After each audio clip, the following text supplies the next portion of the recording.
echo in the canyon, a reflection on the sound.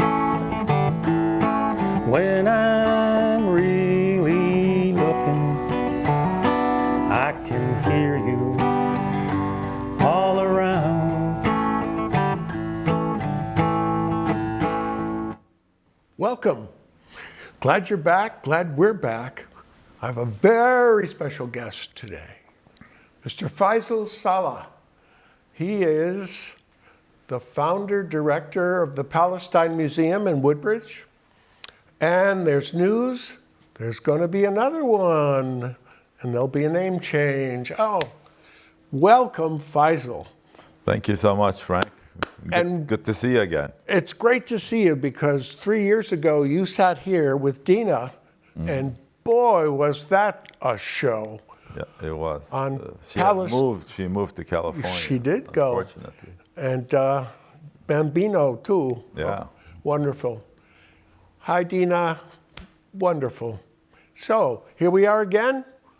Things have changed in 3 years. Oh, my, oh, my, oh, my. In so many heart-wrenching ways.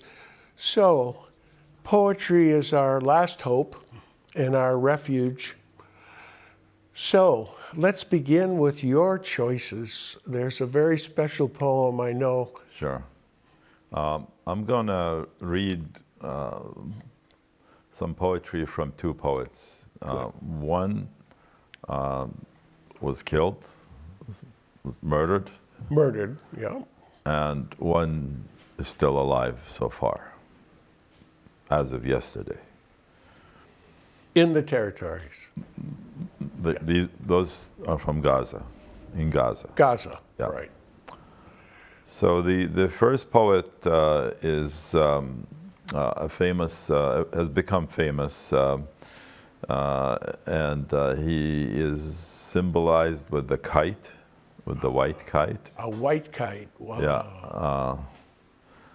And his name is Rafat al-Arir. Rifat al-Arir. Rifat al-Arir, yeah. I once had a school principal back in Ramallah. His name was Rifat. His last name was Rifat. Back in Ramallah. Back in Ramallah, wow. Yeah. Anyway, and then the other poet is really also an artist, and so I am talking to her about possibly publishing a book for her artwork and her poetry. And her poetry is written in Arabic.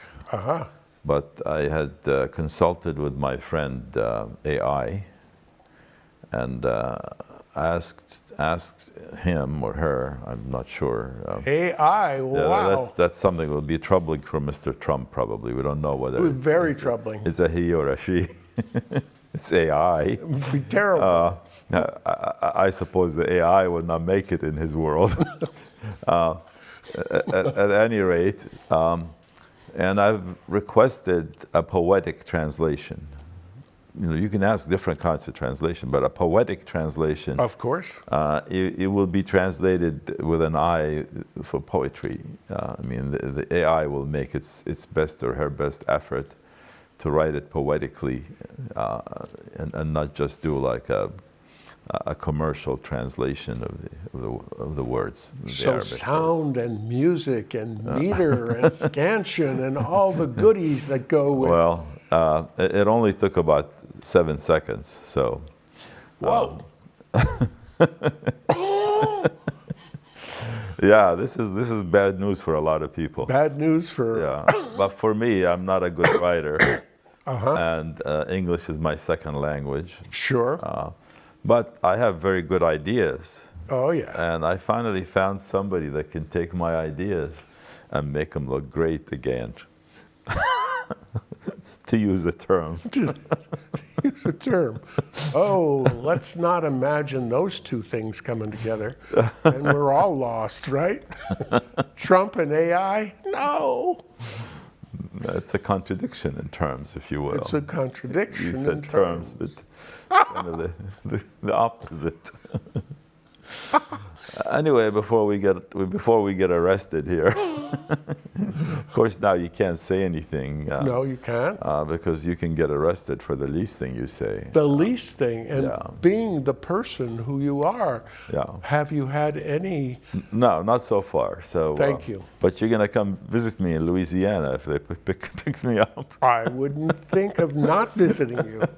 Well, at least that'd be better than Guantanamo. But You would be. well, I'm a U.S. citizen, so I don't qualify for Guantanamo. No. But you never know because they can change the rules.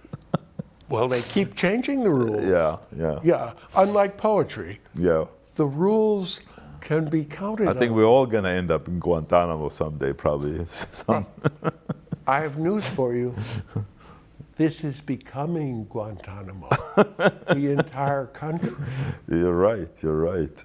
Okay? That's not funny, really. We should Not funny we at shouldn't all. be It's joking terrifying. about that. Yeah, it is scary. And especially for the poets yeah, and the artists. I only came to the U.S. because of the Constitution. I really liked the Constitution of the United States. I thought it was a great thing. And now, the First Amendment is disappeared. Yeah. One by one. Well, it's the first one to go. Yeah. No pun intended. No. And so did the Philippines. Yeah. They modeled their constitution over the United States. Yeah. And what happened to them with Duterte? I hear that France has requisitioned the Statue of Liberty back. Going back.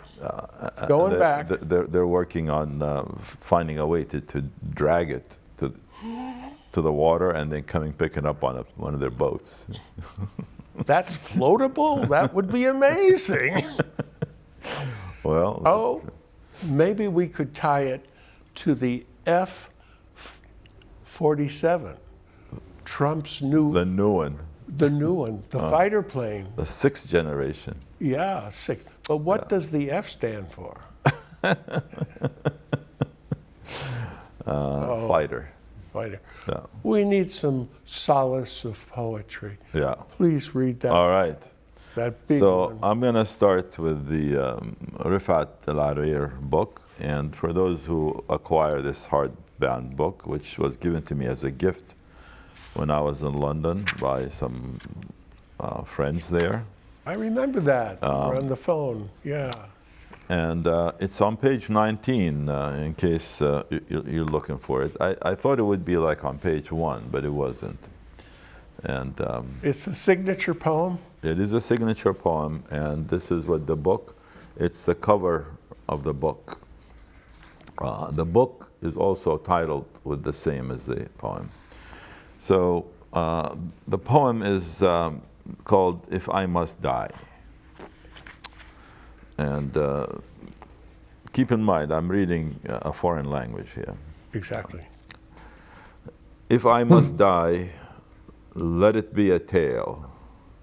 If I must die, you must live to tell my story, to sell my things, to buy a piece of cloth and some strings. Make it white with a long tail, so that a child somewhere in Gaza, while looking heaven in the eye, awaiting his dad who left in a blaze and bid no one farewell, not even to his flesh, not even to himself.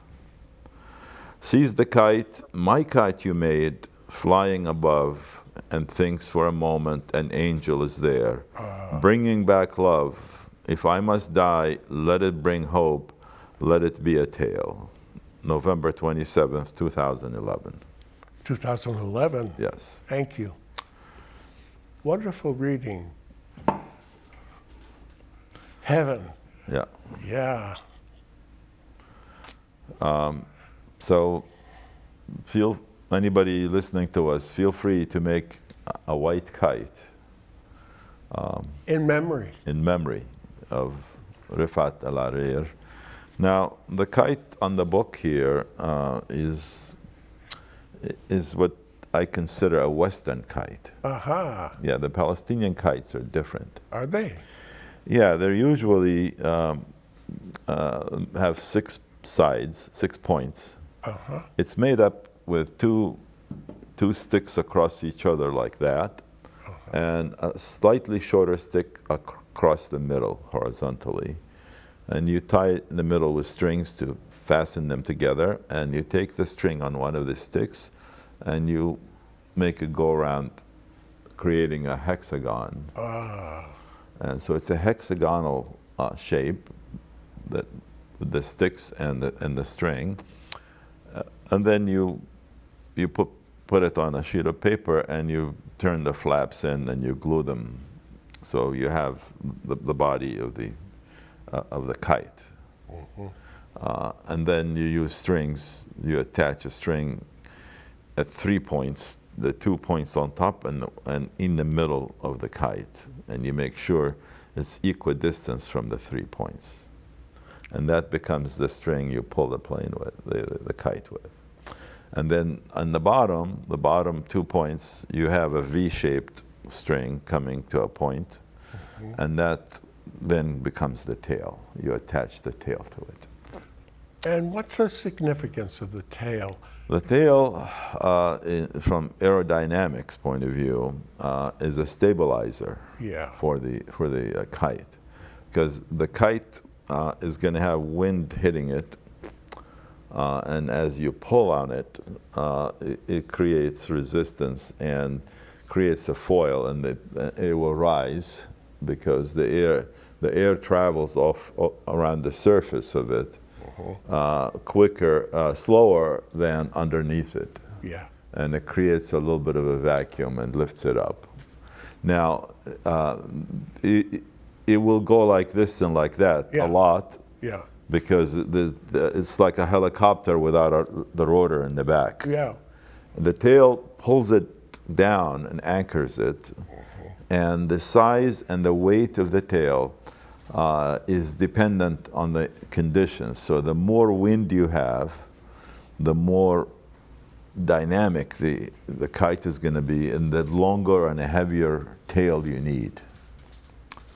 So all that's part of the, when we were kids, we were experts at doing this stuff. Experts. Yeah. Boy, and we would figure out how to make it fly higher and better. Using, we use a light string, but it has to be powerful, because with the wind, this plane, the aircraft, I keep calling it aircraft, the kite gets really high. Yeah. And has a strong pull, like a little kid, it will be pulled with it. And has to so you have to hold it really firm. Yeah. And then we do little things sometimes. We send messages to the kite by taking a piece of cardboard or a piece of stiff paper, punching a hole in the middle of it, and then threading it through the string. The string is on a stick usually, so you thread it through this, and then you let it go, and it will shoot up. The wind will pull it all the way to the top. Messages to the kite, yeah. That's wonderful. So. And there's a repeated word, tail, in the poem. Mm-hmm. And the tail is the stabilizer. Yeah. Very interesting. But the tail here, it's used twice. Once to mean a story, a tale, or once to mean the tail of the kite. Could you please read that again? It's so meaningful. Of course. And so emblematic. Yes. And so special as a situation. We go to page 19. Yeah. If I must die, let it be a tale, and that's T-A-L-E. Okay? If I must die, you must live, to tell my story, to sell my things, to buy a piece of cloth and some strings. Make it white with a long tail, so that a child somewhere in Gaza, while looking heaven in the eye, awaiting his dad who left in a blaze and bid no one farewell, not even his flesh, not even himself, sees the kite, my kite that you made, flying up above, and thinks for a moment an angel is there, bringing back love. If I must die, let it bring hope, let it be a tale. Marvelous poem. I'm so glad you introduced me to it. Now it says, make it white with a long tail. That's a T-A-I-L. T-A-I-L. Yeah. Yeah. So- Now I'm getting the image, Yeah. which is wonderful. A white kite, Yeah. but it's against the background of fire and destruction. And it's a contrast, clear of the colors and the depths of darkness. And this white is the contrasting angel. I see the angel in the kite. A white angel as a kite. Yeah. And there's the metaphor. Yeah. You could think of all the children that were killed as angels. Absolutely. In fact, there is a doctor in one of the hospitals in Gaza. His name is Dr. Khalil Khalidi. He's a young doctor in his 30s. He opted to stay in Gaza. He had an opportunity to leave, but Gaza is his home, and he decided to stay in and work at the hospital and help people. At one point, a child was brought into the emergency. I mean, the whole hospital is an emergency room, basically. Sure. And they bring people by the dozens, and they're put on the floor. The child was not a candidate for survival. Like, you know, they try to figure out who's likely to survive, and they were be saved. Triage. The child was 9 years old. They had taken a blood sample from him for the lab. But shortly after that, the child died on the floor, and they asked the doctor if he needs the blood vial still. He says, yes, give it to me. The doctor is an artist also. Ah, He's a neurosurgeon that does microsurgery, wow. very precise. And the child was put in the morgue along with a lot of people who died that day. And the morgues in Gaza are ice cream trucks. Wow. Because there's no morgue space in the hospitals. And the only place they could put dead bodies is an ice cream truck. So he was in the truck for 3 days and nobody claimed him. And so he was then buried in a mass grave along with a lot of people who were not known. Yeah. A lot of people that get killed, they die there, and they're not. Nobody knows who they are. They don't know their names, especially children that are too young to speak. When they come in there, they try to give them an ID just for tracking purposes, like a number. And some children are only known by their postal address where they were found. At any rate, he was touched by the child. Like, he died alone, and his body was not claimed, and he was buried, you know, without any recognition or anything. So he decided to draw him as an angel, but he used the blood of the child. He added to it the liquid so it doesn't coagulate, and then he used the blood with his brush, and he painted an angel. Wow. And because he's such a skillful surgeon, it was very precise, the angel that he painted. And to make sure people know it was not done by AI, Yeah. he videotaped himself drawing it, and he put a QR code in the bottom of the painting. So we have copies of that at the museum, and you can actually read the QR code and see him painting the angel. At the museum. We have copies at the museum. Yeah. Oh, I'd love to see that. so, Yeah. I'll have to come back. Yes. Yes. Please. Anyway, so that's kind of one of the many, many, many touching stories that you see there.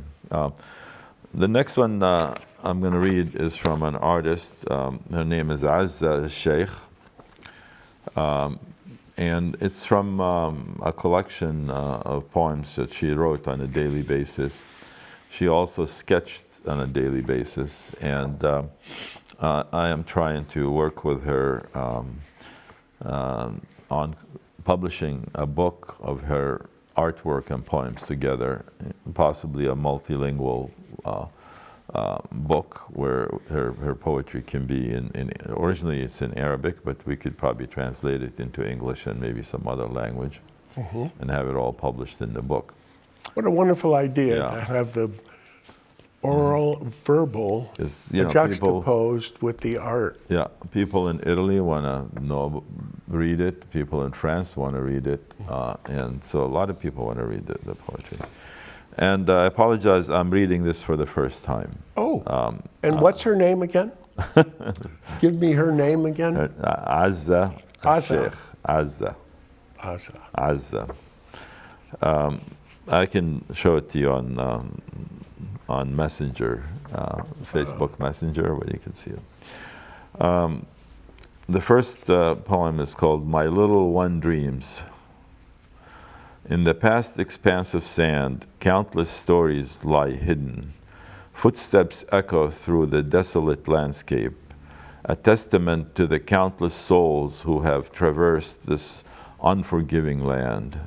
The wind whispers secrets, carrying the whispers of the forgotten. I, a crumbling wall, once stood strong, a beacon of hope. Now I search for solace, for someone to lean on. Oh. The next one is called Return. Oh yes, my distant love, why do you haunt me so? Your silence is a heavy burden, your absence a gnawing ache. I yearn for the shade of the lone palm tree, a witness to the city's ancient walls. My heart beats for you alone, my love. In your absence, time stands still, and all that's left is the bitter taste of longing.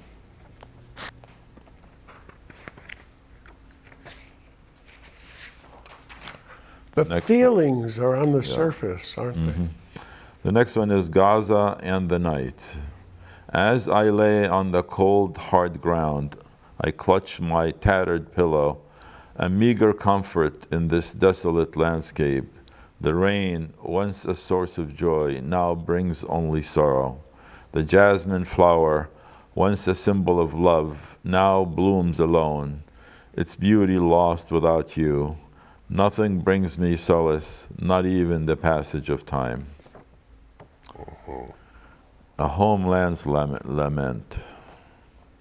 O homeland, battered and bruised, your beauty lost amidst the rubble.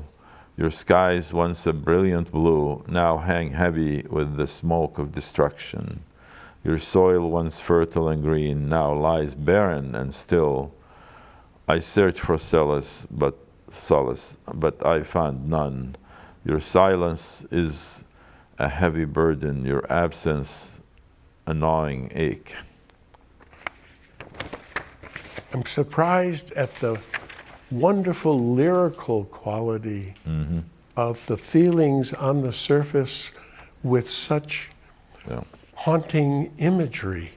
And the solace is repeated over and over. The need for. The embrace. And so I wait, a wanderer in this desolate land. The crow's call echoes through the stillness, a haunting reminder of all that's been lost. Palestine, a homeland, stands strong, a beacon of hope in the darkness.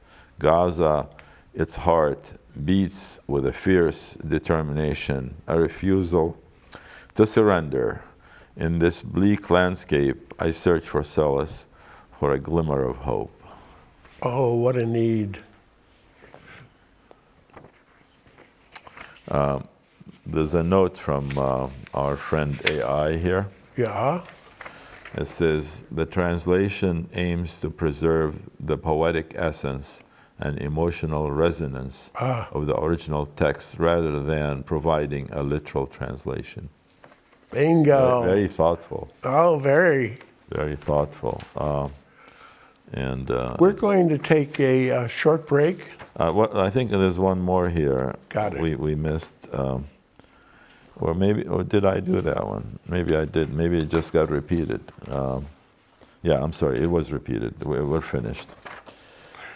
we're done with these. You have done a wonderful job with fully. There's like 40, 50 more pages of this. I'm sure there are. And what a discovery you have Yeah. in her. Yeah. And then to publish a book with her? Yeah. How wonderful. Great. We'll be right back. Okay. 3 minutes. You- Take a breath. You think I can go, or? Yeah. Keep 2025 fraud-free with these 3 tips from Better Business Bureau. Be wary of unsolicited emails from a person or company. Remember, scammers can make emails look like they are from a legitimate business, government agency, or reputable organization.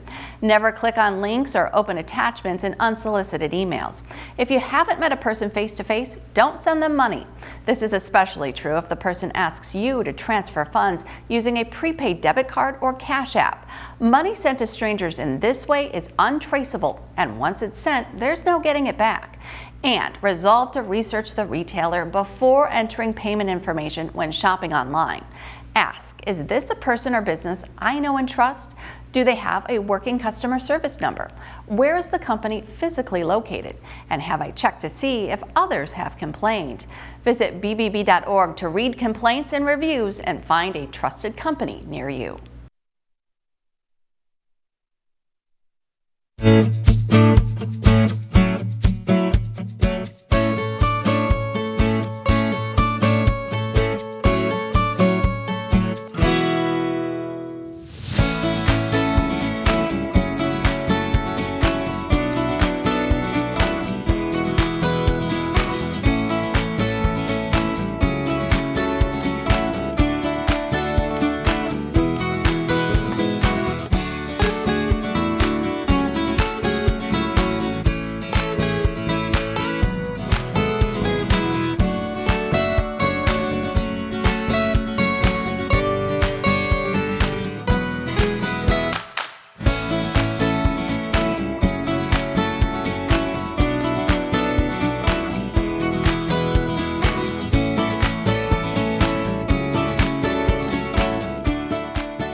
Was so spectacular a reading that I have chills up and down and up and down. Oh my God. Faisal, you will come back. Oh my gosh. And he's leaving the country on Monday for 2 weeks, so we got him just in time. Oh my goodness. Victor, come on back in. Oh, wow. Victor, what do you think? I'm impressed by the poems and by the reading. And the reading. Faisal has a fine voice. He has a beautiful voice. Did you hear that Yes. resonance? And he's called it the emotional resonance that comes through of that. You're on, buddy. Give us some of the poems you picked out. And I gave... Okay, I sent a visual of Mosa Babu Toha holding one of his books, Uh-huh. the one we're mainly concentrating on today, if we could see that on the screen. Yeah, we're... It's Forest of Noise. Yep. Beautiful cover, isn't it? Forest. Yeah, it looks like almost a child's handprint, It does look which like is a turned child. into a tree. Yep. And also, forest, what does that conjure? Trees, lots of flowering and brush, and the fingers have green shoots, so even though the child is small, the shoots are beginning, so rebirth possibly. But also, in a way, it's a sad metaphor of the forest of burned out, bombed buildings really is the thing that is creating all the noise. A wild, untamed place, yes. Yeah. Exactly. And Emily very cleverly put both the picture of the author and the title poem. Very so good. it answers your question. Yeah. The car slides on an asphalt street like an iron running on an ironing board.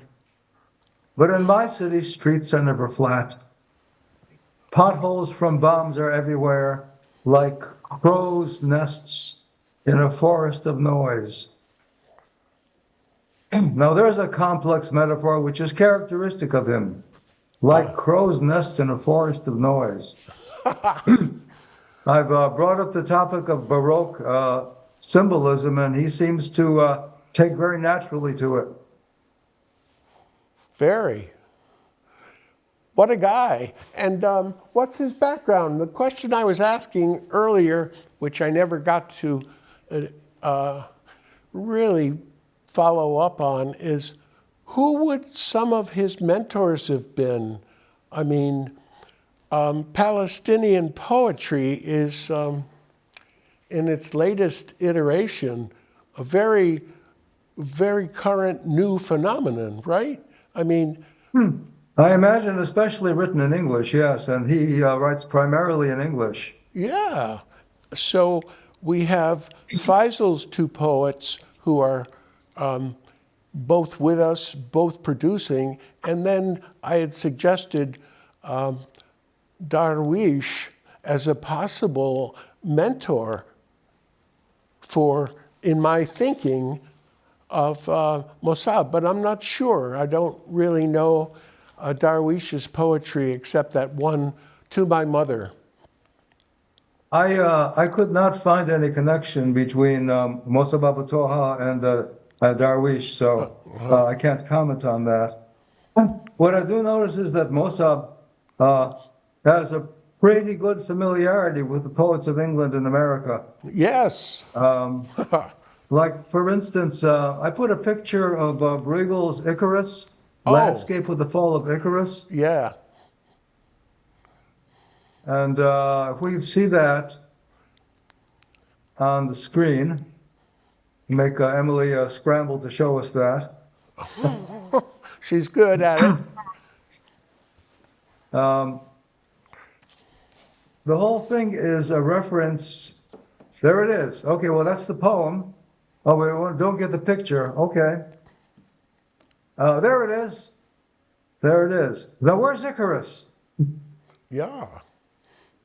There's a guy plowing in the foreground, a very pretty ship, a wide open bay, interesting lighting in the sky, and in front of the ship, lower right, a pair of legs falling into the water.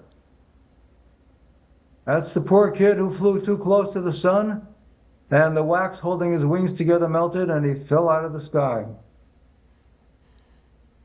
And his dad had to fly away from Crete all by himself without his son. Continues the image of a kite to me.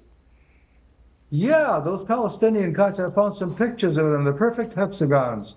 Yeah. And yeah. And sometimes they're used for purposes of defiance and sabotage. Defiance, sabotage. The Times of Israel said some Palestinians were using kites to set fire to Israeli wheat fields. But here, you have our two naked legs going into the ocean. Yeah, poor kid. Poor kid.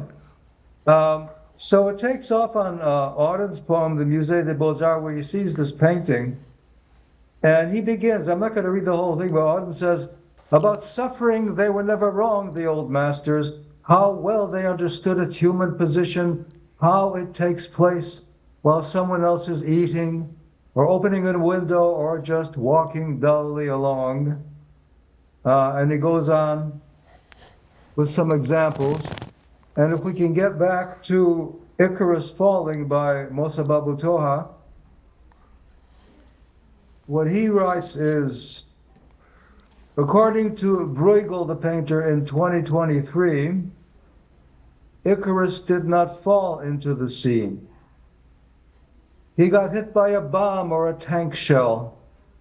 Shrapnel scattered his body over the ruins of bombed houses and schools and museums. There was no plowman, but the strawberries and grass continued to grow. and the dogs and cats in the moonlight scavenged piles of corpses. No one heard the pieces of shrapnel falling in the sea or the drone's buzzing sound. So he takes the painting and he takes the Auden poem and he reinterprets it for his own experience and his own vision. And through the glasses of destruction. Right. The fact of what's on the ground.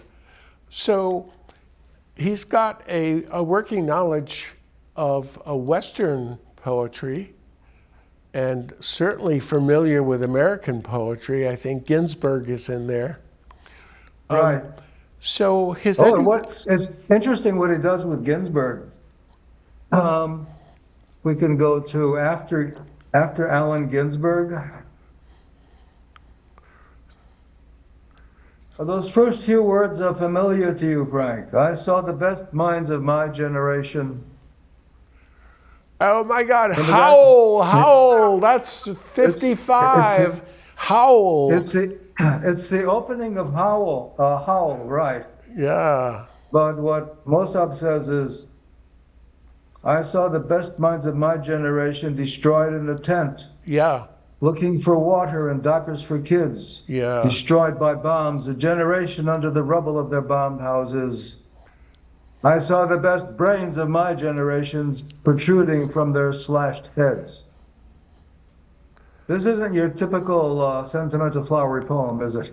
No. And again, through the glasses, through the lens of destruction.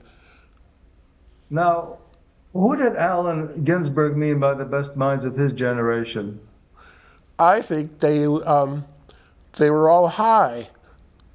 Yeah, and they were Allen's friends, right? Right. And they pretty much destroyed themselves with drugs. So what I see the Palestinian poet saying here is, yeah, you think you've got it tough? Yeah. There you go. Bingo. Way to go.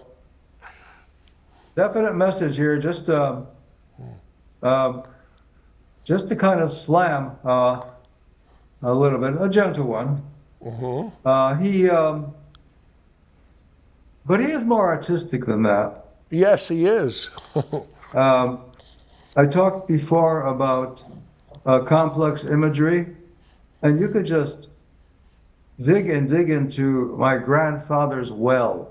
Mm-hmm. I don't have a picture of that, and I tried to render it so it would fit on the screen. And look at that, it works. Thank you very much, Emily. I never met grandfather, but I can see him close to a well in Jaffa. The forehead he's wiping is a glittering, wrinkled map of the past. His olive wood cane leans against an orange tree. I can see birds the color of earth when it rains. I can watch them harvest oranges, pile them on roofs of houses in the refugee camp. Where have you been, grandfather asks me, his voice getting weary of plowing the thick, muddy soil of language. My arms are down, too tired to lift, even to say hi. Let's stop right there. He throws in this image of earth-colored birds. He's never seen his grandfather, but he imagines a wrinkled forehead, an olive wood cane. Mm-hmm. Birds? Is it the birds piling oranges on roofs? Is that what they do? Must be fruit-eating birds. Puzzles me. And this other image at the bottom of the first column. His voice getting weary of plowing the thick, muddy soil of language. That's quite rich, isn't it? It is rich. Very rich. Yeah. And he continues in the right-hand column, answering his grandfather. I've been pulling up buckets of water from the camp's well, searching for words for my epic. My grandfather stands still close to the well. He never abandoned it, even after the Nakba. Even after death, his hands pour water down into the well. In the refugee camp with the land strewn with debris, where air chokes with rage, my harvest is yet to arrive. My seeds only sprout on this page. What do you think? There's a lot going on here, isn't there? Oh, there's so much. And oh, at the bottom of the first column, man, you nailed it with that, because that brings Shakespeare to mind, plowing the rich source of language. As you know, I'm reading the 154 Shakespeare sonnets right now in preparation for April 23rd, when we'll be back together talking about sonnets. Again, the veil has been lifted. It's his ability to ironically twist things in plowing the language for all it's worth. I love that image. What a good reading. Thank you. That's quite the poem, though. It's, and you know, what a gifted poet to be able to take American kind of touchstone poems, bellwethers, not only Ginsberg, but do we have any other in here that were mentioned as takeoffs on American sources or American poets?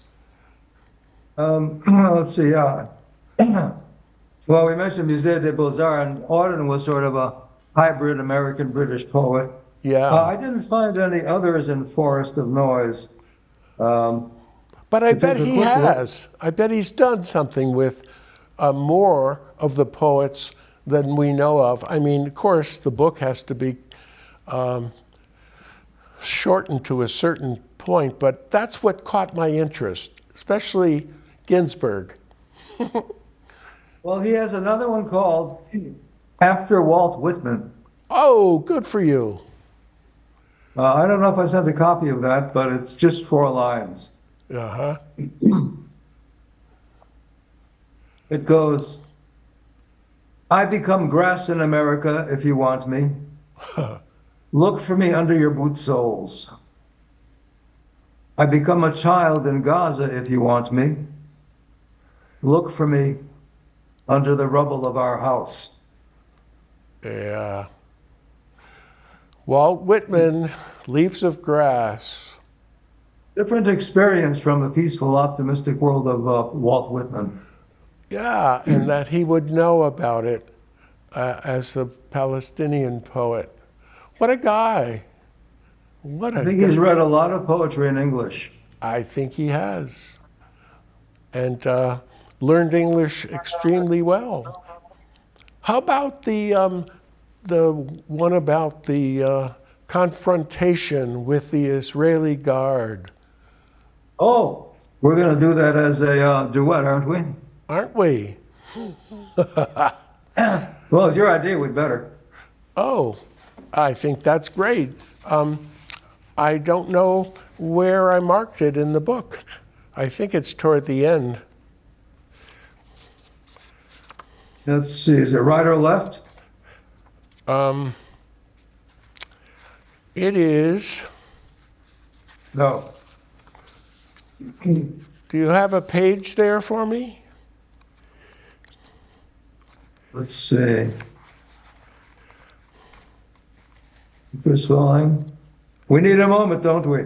Yeah. Can we pause the recording? We need a momentary pause, which is good because we need to let the sentiment, the emotions that are on the surface, trickle down into the roots, so to speak, of the forest. I was touched by this one simply because it's a dialogue, and there we go, 43, on your knees. Oh boy. Do you want to be the poet or the Israeli soldier? Oh. Oh, on your knees. Okay. How about you be the So the poet? Israeli soldier is just in italics. That's That's it. the easy part. That's the Okay, I'll be the meme guy. Okay. All righty. I'm wearing a backpack. It has my kids' winter clothes. I'm carrying my 3-year-old child in one arm. He was born in Boston. In my second hand, I raise our passports. My wife and our 2 other kids stroll ahead. Afa is thirsty. Yazan raises the white flag. Mustafa in my arm gets tired, wishes to be back with his grandmother. A soldier calls out to me by describing what I'm carrying. I'm nameless for the first time. I'm stateless for a long time. I don't know what time it is right now. Guns pointed at me, a gust of wind, the tank behind, artillery shelling in the distance. Drop your boy. Drop everything. I'm not a thing. I will not drop myself. On your knees. A new soldier calls me by my full name. He even says my grandfather's name. I love the name of my grandfather. I hate this soldier. I hate his name, which I do not know. Your ID number, say it aloud. Remove your clothes, even your boxer shorts. Turn around.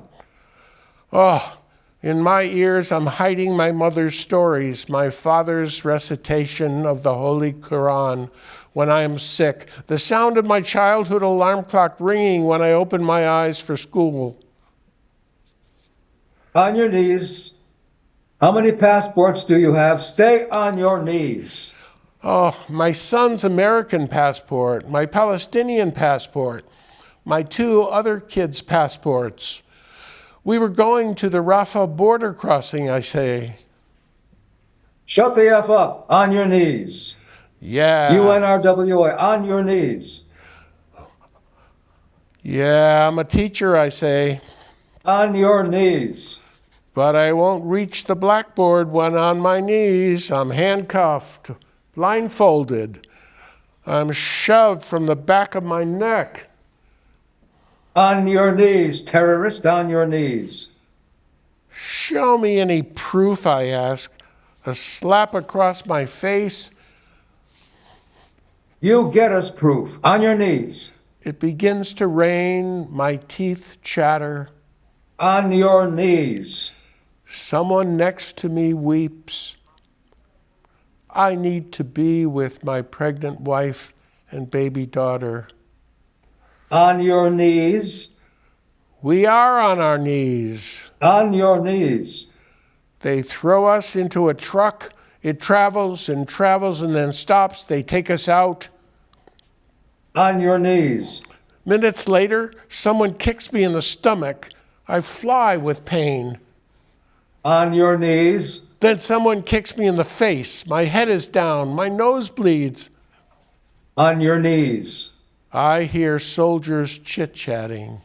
On your knees. They take us far away from Gaza into the Negev desert. Someone there tells us, On your knees. most of the men with me are sleeping outside of Gaza for the first time. On your knees. In the toilet, no toilet paper, no water to clean. You are done? On your knees. There is a little moon in the dark sky over Gaza. The moon is made of kites. Now it grows bigger. More kites shining over Gaza, protecting her children as they try to sleep through bombs and screams in the laps of their mothers' souls. Ooh. Thank you, Victor. You make a good Israeli soldier. Even that line. Shut the fuck up! We have a fellow, Frank, we have a fellow classmate, Joe Esposito, who toured Israel. Yeah, And he did. He saw some of this abuse of basically inoffensive Palestinians by Israeli soldiers. Generally, curt and brutal treatment is the rule over there. Yeah, I was stunned. Joe is our class genius, actually, because he can roam the realms of philosophy and politics and law and culture and literature even. Oh my God, not music though, from having been roommates with Joe. 4 years counting. But how did it happen that we would hook up as roommates and I would be able to talk to him, 65 years later and get the same thing from him? Like, Frank, I was in Israel and this was my impression. And of course, I trust Joe implicitly with his reportage. Wow, it was so obvious. So very obvious, Victor. Perhaps you should look at the camera. Oh, should I? Unless you're, yeah, we're getting a nice profile, but I don't know if that's what you want. Oh, this is my good side, because Okay. Lori combed my hair just right. I was embarrassed to the point where I had to give myself a haircut 3 days ago because I could not get a ride to a barber. I took the shears and went chop, chop, chop, chop, chop, chop, chop. Oh, back to the show.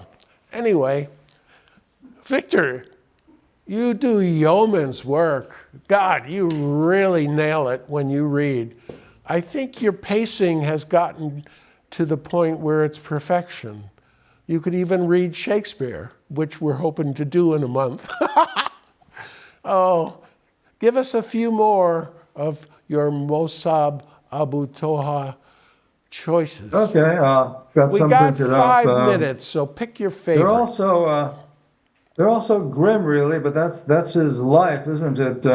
I can't, 2 minutes. I can't get Okay. I can't get enough of getting away from the grimness. Every time I reread the book, it knocks me on my knees again. It is so unrelentingly grim. I needed these poems about kites bringing hope at the beginning to help me. Right. Yeah, Well, here's a poem that really, For a Moment. yeah. That's the title of it. Her small body rides in my arms as I run to the hospital. Oh, yeah. There is no electricity, and the inner hallways are a forest lined with cots. Ah, The girl I carry is dead, I know that. The pressure of the explosion tore apart her thin veins. I know she is dead, but everyone who sees us runs after us. You are alive for a moment when living people run after you. thank you, Victor. I want to express some gratitude for our dream team here, the double mics, miking it up. And Lori, oh, thank you so much. And Anne-Marie's back from Italy, how beautiful. And her hair is gorgeous. Thank you, Emily. Victor, I also want to say thank you to all our alums, John Peter, who just finished his surgery. What a sweet guy in Toronto, outside of Toronto. And also Joseph Esposito, whom we need and go to. And you and I have become a dancing duo that's pretty good as we, and Gil Cass, he's here in spirit. He's also an editor in abeyance. It is now wrap time, so I'm about to levitate and diaphanize, and just, if I could just evaporate, so the feelings that we've engendered this this hour could go away. I think That I would need be an a, interesting visual. oh yes, I need a drink, Victor, a stiff drink. Thank you very much. See you next pleasure. month. Oh, God. If I'm gone tomorrow and you hear this song today, just remember there is love for you in every note I play. There's an echo in the canyon, a reflection on the sound. When I'm really looking, I can hear you